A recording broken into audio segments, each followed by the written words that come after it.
to lie. Okay. Let's definitely get into that more later on, but let's continue talking a little bit more about what potentially could have happened here then. So, according to some of the testimonies, and I know the one that you spoken to quite extensively is Carl Öfberg, isn't that right? Yes, that's right. He's one of the survivors. He had an interesting position because he was below the car deck in the jeep department, and quite close to the bow, to the front of the vessel, and he said it was such a big impact that he was thrown backwards in his bed, and that he had the impression that they ran on ground, on a stone. Yes. And then when he quickly prepared to disembark, he saw that water was coming from beneath, not from above. The official story said water came in above on car deck. That would have meant in his case that the water came on his head and not from beneath. And several other survivors from those cheap parts could confirm that the water came from beneath and not from above. And that is totally in relation with what every shipbuilder told us. There must have been a leakage down there below car deck, that means below the waterline. Yes. I mean, there have been so much talk about this, the bow visor that you mentioned before, and how this could have been possible and so forth.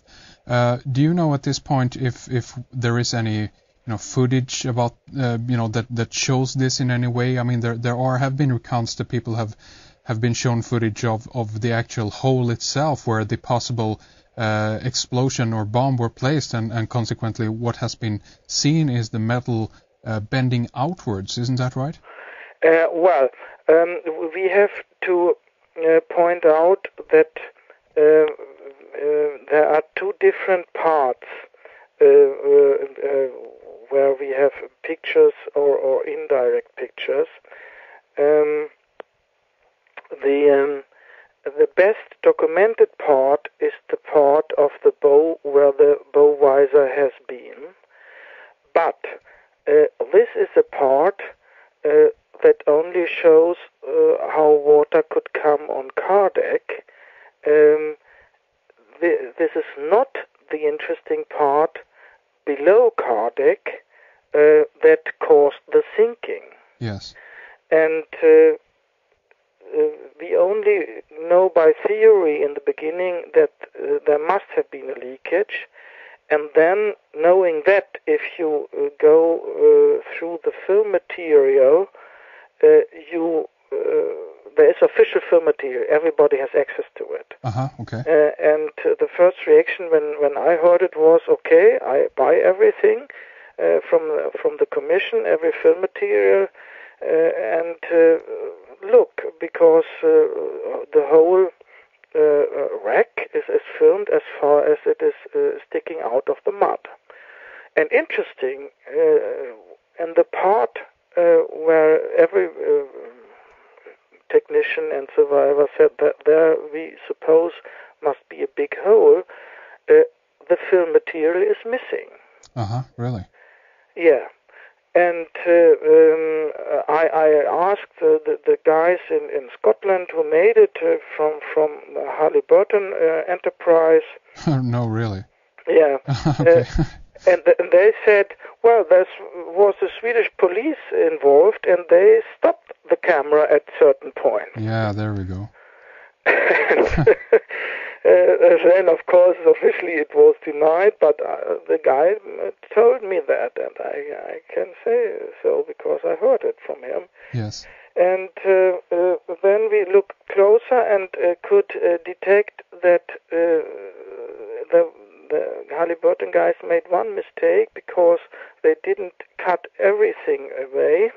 And there's one interesting part documented both from the camera of the helmet from the diver and a so-called ROV, remote operated vehicle, as a big camera swimming in the water.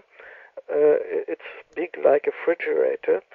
And so we have from both sources the pictures that they tried to get into the car deck by the ramp, which is not open but closed. Yes. So there already you see the big lie, because officially the ramp was open.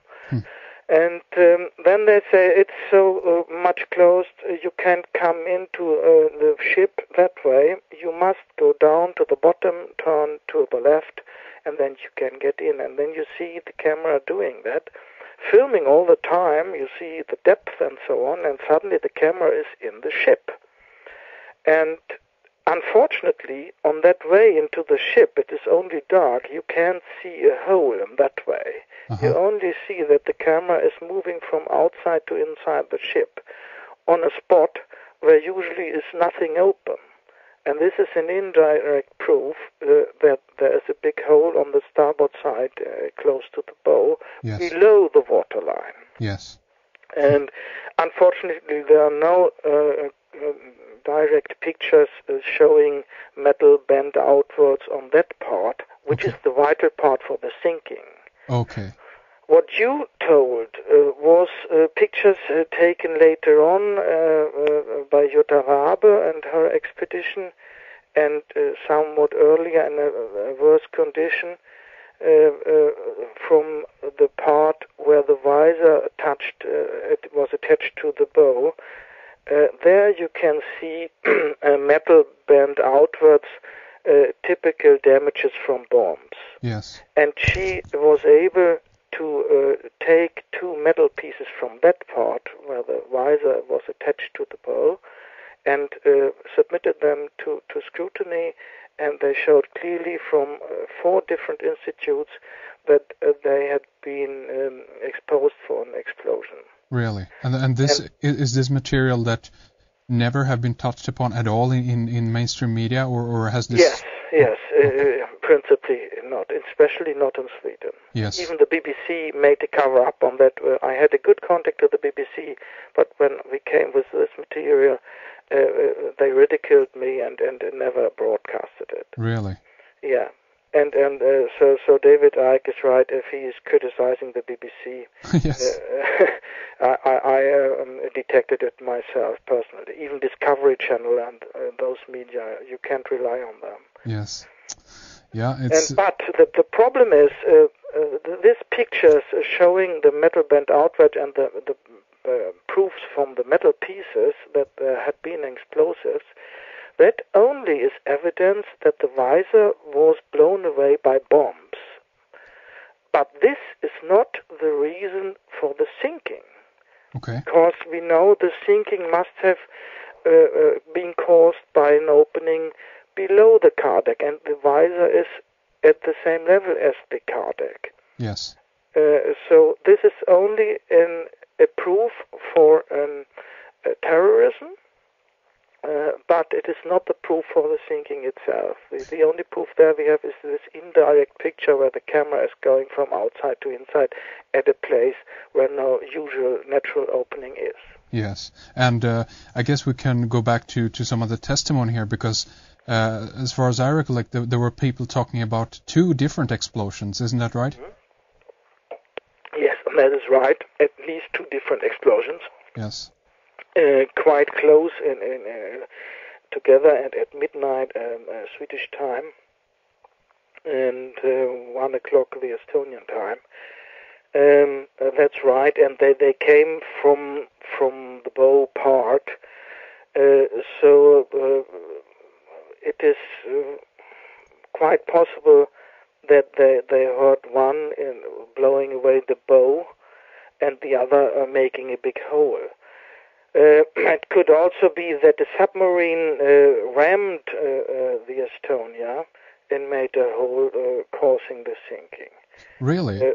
Yes, or both, because a lot of survivors told us about scratching noises, as if another boat scratched on the hull of the Estonia. Mm-hmm. And psychics told me that they could see that there had been a submarine. They could not tell which nation, but they could see that. and that the submarine also got damages. Okay, did you say psychics? Yes, they phoned me and said what they saw together. Really? Yeah. That's interesting. Yeah, that's interesting. One from Yes. Denmark and one from Sweden. Okay. So this so wasn't. I believe there's a combination. Had been a combination of bombs and submarine, but that's not a proof. Yes, of course. It just might add up to the theory. We're trying to build an image here, so to speak, of what potentially might have happened, and this is just material that potentially adds to that picture, so to speak. Yes. Yeah. Okay, so we have this scenario here. Then we have testimony of people talking about two different explosions. The ship is going down in approximately 40 to 45 minutes, very quickly. Okay, so the obvious question, I guess, at this point is why and who would have wanted to take the ship down? Yes, exactly. And there Jutta Rabe got from former German spy and Russian spy from the military GRU, Hannelore Marek, information that there had been weapons smuggling, special Russian weapons from space weapons, where the Russians still had the superiority in technology compared to the Americans, and that the U.S. did not want the Russians to have this superiority on that point either, and that the Americans in some way managed to come over those weapons by stealing them or buying them. You must know that in just the other half of 94, the Russians withdraw all the troops from the Baltic states, and they had the most modern equipment in the Baltic states. And there you can see a connection to the Kursk. In my eyes, it was the Americans who sank the Kursk because they didn't want supremacy from Russia anymore on the sea. I just want to mention for those who don't know, Kursk, that was a Russian, very advanced, actually, atomic submarine. Isn't that right, Henning? Yeah, it was the flagship, the most modern and frightening they had built with modern technology on the way to the first big exercise in the Mediterranean after the fall of the Soviet Union. It was August 2000. Yes. And they suddenly sank, and there were explosions, and Putin behaved very strange, and the Americans gave a lot of money to Putin afterwards. Yes, and so on. Yes. And then what I know from Swedish military secret service and other sources, it was the Americans who sank it because they didn't want Russian competition on that spot, because they wanted the new world order, and they all want to rule alone the whole world, and nobody has to interfere with that. I mean, it's a huge story in itself, right there. I mean, obviously, and we'll see if we can talk more about that later on and how it ties into all of this, of course, because we're going to move in that direction so that we can talk about the potential forces behind this. But again, let's go back a little bit and talk about, you're talking about weaponry, special Russian space weaponry, actually. What is there any idea, if this is true then, is there any idea or theory about this at this point, why this were on its way from Estonia to Stockholm, Sweden? Yes, because the Swedes had been a secret member of the NATO since '48. They have always helped the Americans, and it was a very established smuggling route between the Baltic states and the former Soviet Union region and the Western world. And we know by a customer, a Swedish customer, who opened his mouth 10 years after the catastrophe, that there were weapons smuggled by the Swedish military